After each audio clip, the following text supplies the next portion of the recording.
And can you see the pictures on the right-hand side? Yes. Okay. Your voice is not very loud. Is your How about now? Is your microphone on? Yes. Okay. So all of these are protocols. So I said that we were going to talk a lot about words that have acronyms, which are just letters. So all of these that you can see on my screen here, these are all protocols. Can you read any of them? Can you see them? What can you read there? Manage network communications for receiving and sending messages. Yeah, can you see my pictures? Yes. Okay, read out some of the letters on my pictures. HTTP. Good, excellent. So HTTP, we already talked about that protocol, and that means, hey, I want to link to a web page. Yeah. Can you see the one with the S, the HTTPS and the lock? Yeah. Good. So that one is the secure one, the one so that hackers can't read it in between. Yes. And we've got some other ones here. Have you ever heard of IMAP? No. Have you ever heard of POP3? No. Okay. Have you ever heard of SMTP? No. Okay. All of those three are all about emails. So we're going to look at some protocols about emails as well. So, can you see my screen now? Yes. What does it say? What is a URL? Good, excellent. So, as we said before, the URL, as you were exactly correct, the URL is the web page address for the web page that we are looking for. And here again, we've got the HTTP, which is the one that says, hey, I want a web page.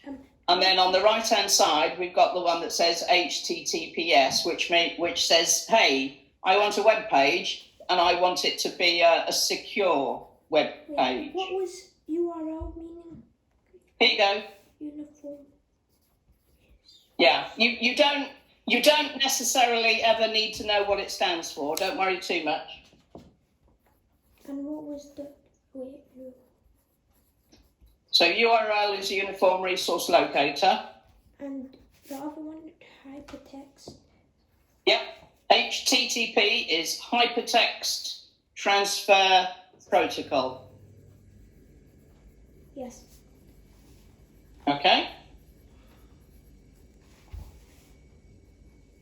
I wrote it down, yes. Okay. Now, the next thing we've got is IP. I'm sure you've heard of an IP address, yes? Yes. Yeah, okay. So just like an address is where you live, an IP address is where you want the data to be sent to.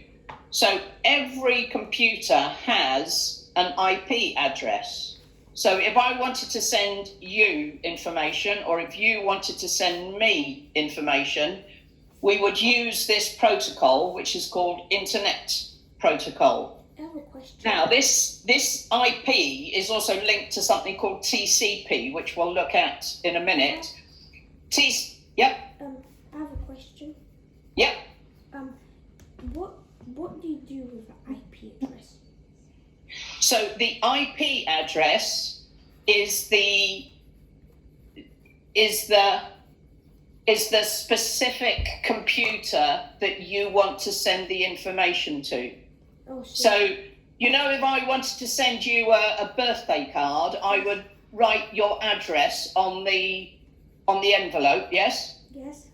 Okay, so just in the same way, if a computer wanted to send some information to another computer, it doesn't have an envelope with an address, it has an IP address. Sure. So the IP address is the address of where the information is going. Just going to play you another video clip.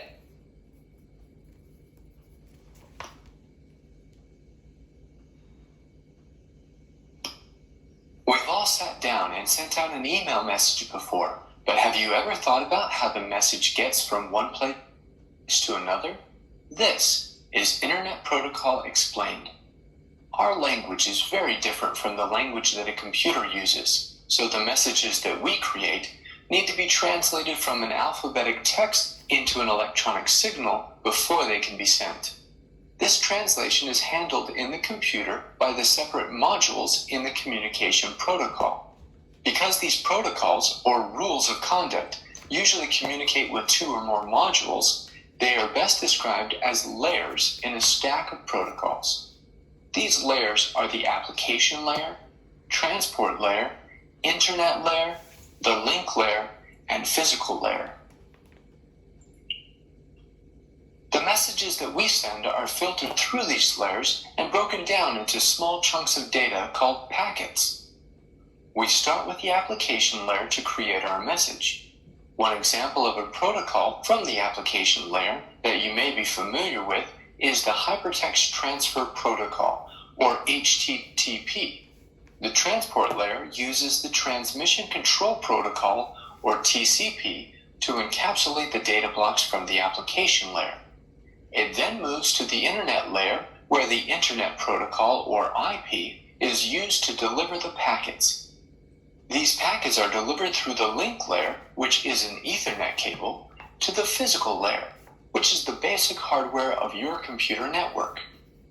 The computer that receives these data packets moves them through the protocol stack in a reverse order so that the message can be reconstructed and understood.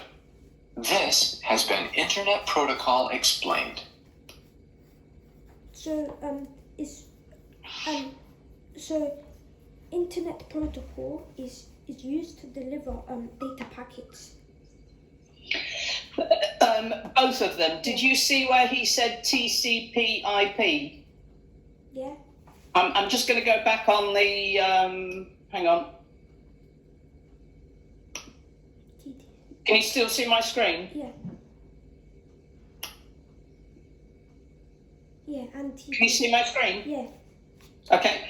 So these work together. So imagine I want to send you a birthday card, and I write your address on the birthday card, and then I go to the post box and I put it in the post box, and then the postman comes along and collects it in a sack, and then he takes it to the sorting office, and then at the sorting office they sort out all the letters for all the birthday cards for your birthday, and they put them in the postman that lives near you so that they can come and deliver your letter. Yes. And then he goes around all the different houses and he will put your birthday cards in your through your letterbox. Does that make sense? Yeah. So.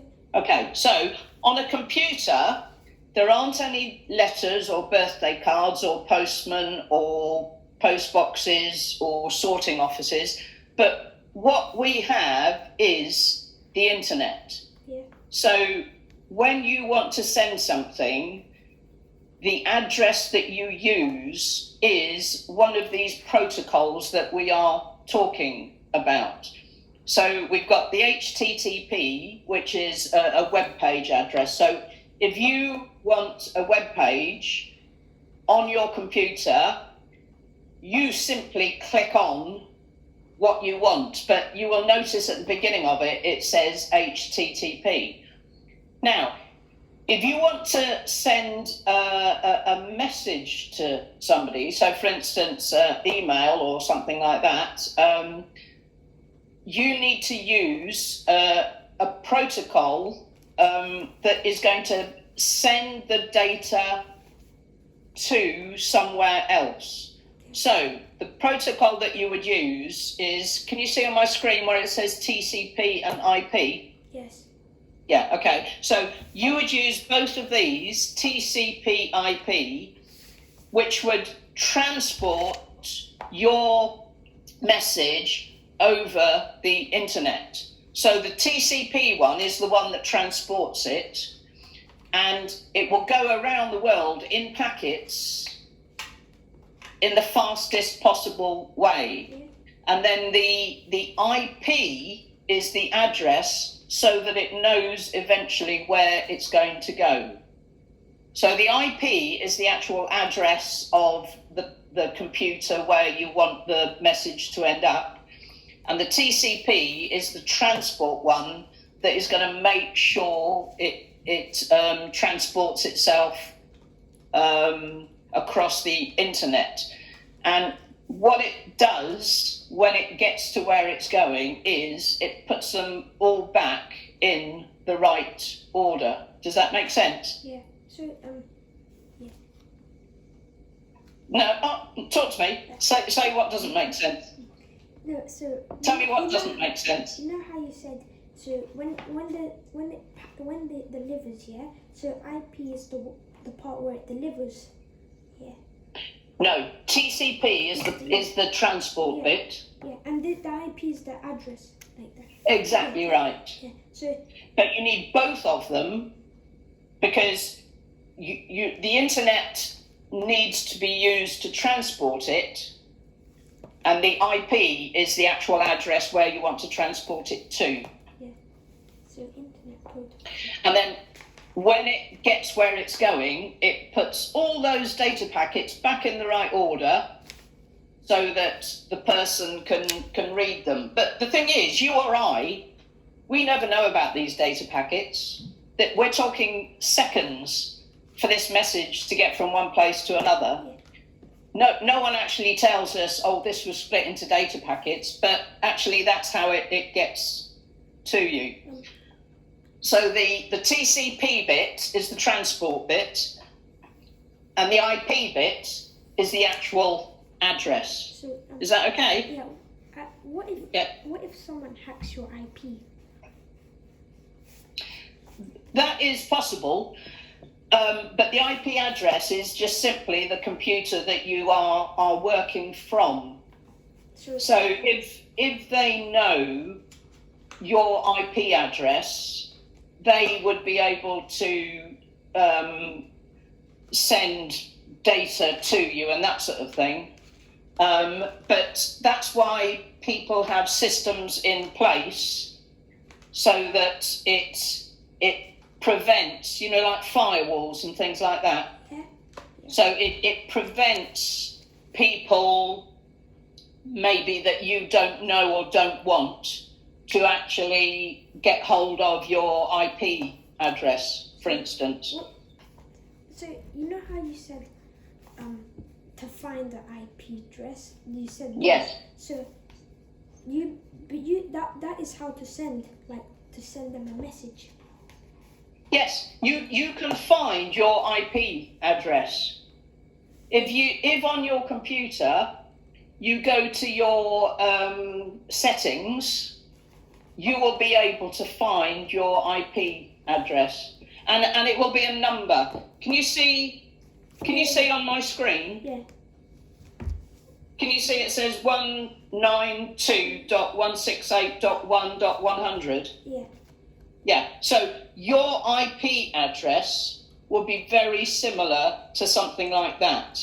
So your IP address is not a word, it's a number. Yeah. So it will be about 10 digits long. Okay, so are you okay with the internet and the TCP, yeah? Yes. Because I'm going to confuse you again now. Look, here's another acronym. What's this one? DNS. Okay. Now, a DNS simply changes from our words to the computer's language. And we've worked on this for quite a few weeks now, so you can tell me what the computer language is, can't you? What is it, beginning with B? Binary. Excellent. Okay. So we find it difficult to use binary, but a computer finds it difficult to use words. So when we use the computer, we have to use the language that